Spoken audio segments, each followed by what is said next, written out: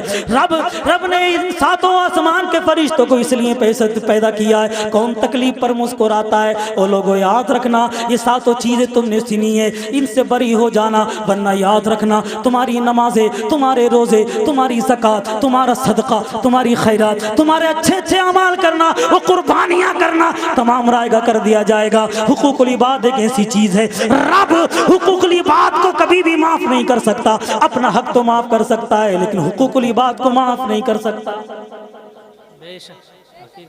اس لیے گھمنڈ مت کرو، غرور مت کرو، نمازیں اس لیے مت پڑھو کہ ہمیں جنت مل جائے، روزے اس لیے مت رکھو کہ ہمیں جنت مل جائے۔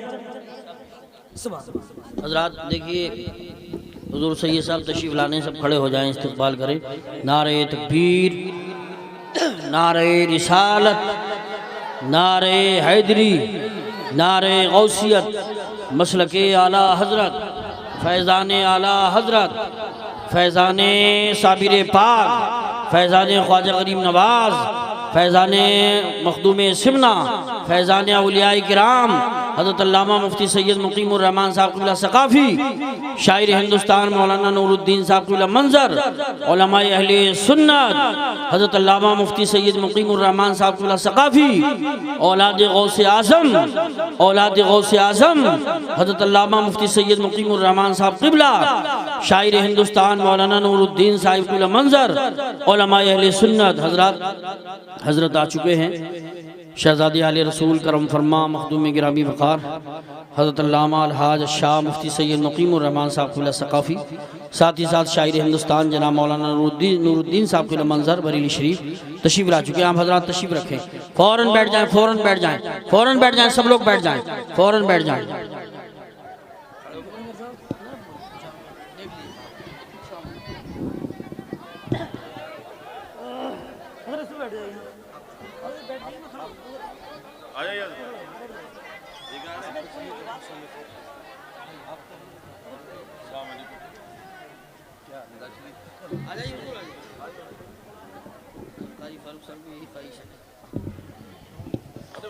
ارے بہت گرد اڑا دی تم لوگوں نے یار، کوہرام مچا دیا۔ سبحان اللہ۔ اب میری تقریر تو مکمل ہو چکی ہے۔ جن کی بارگاہ میں نے بیٹھ کر ایک سب کچھ سیکھا ہے، میرے استاذ محترم حضرت علامہ سید مقیم الرحمان صاحب ہیں، جن کی بارگاہ میں بیٹھ کر میں نے مشکات شریف کا درس لیا، جن کی بارگاہ میں بیٹھ کر میں نے علم ادب سے بہت کچھ سیکھا۔ تو بہرحال میری بات کو سن رہے ہیں آپ، سن لی آپ نے بات، شاید سنی ہو نہ سنی ہو، لیکن میں نے دل کا درد آپ تک پہنچایا۔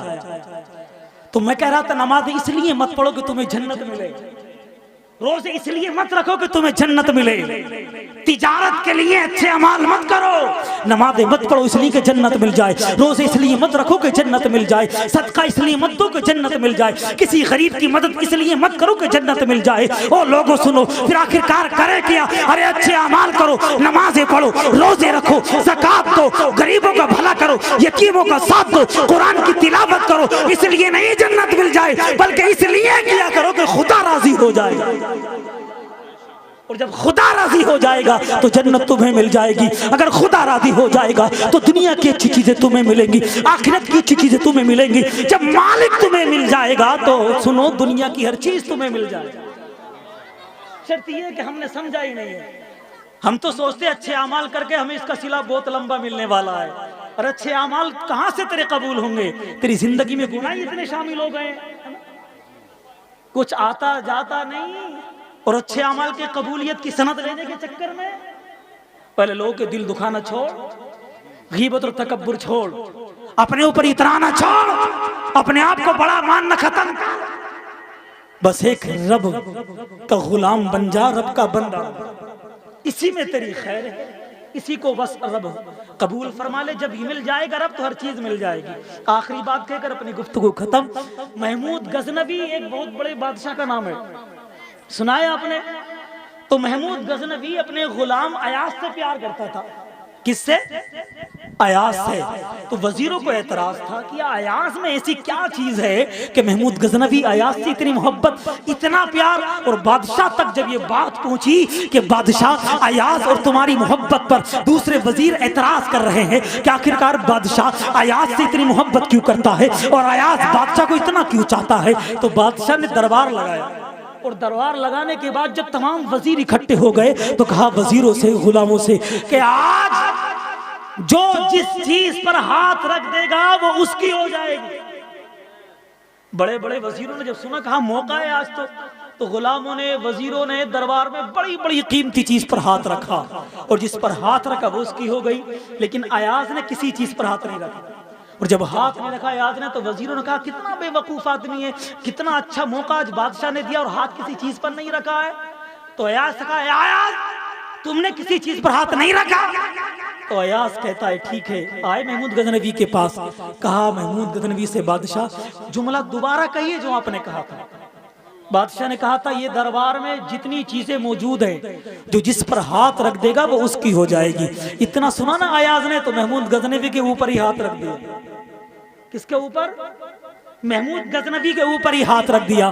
جب محمود غزنوی کے اوپر ہاتھ رکھا تو محمود غزنوی نے کہا تھا وزیروں، غلاموں، دیکھا تم نے، یہ فرق ہے تم میں اور میرے ایاز میں، تمہیں چیزوں کی ضرورت تھی تم نے لے لی، ایاز کو میری ضرورت تھی اس نے مجھے لے لیا، اور جب میں ایاز کا ہو گیا تو میری ہر چیز ایاز کی ہو گئی۔ تو نمازیں پڑھو، عبادتیں کرو خدا کے لیے، جب خدا تمہارا ہو جائے گا تو ہر چیز تمہاری ہو جائے گی۔ اللہ تعالیٰ اس کو اپنی بارگاہ میں قبول فرمائے، کہنے سننے میں جو غلطی ہو اللہ اپنے فضل و کرم سے معاف فرمائے۔ کلمہ تقی پڑھیے، لا الہ الا اللہ محمد الرسول اللہ صلی اللہ علیہ وسلم۔ السلام علیکم ورحمۃ اللہ۔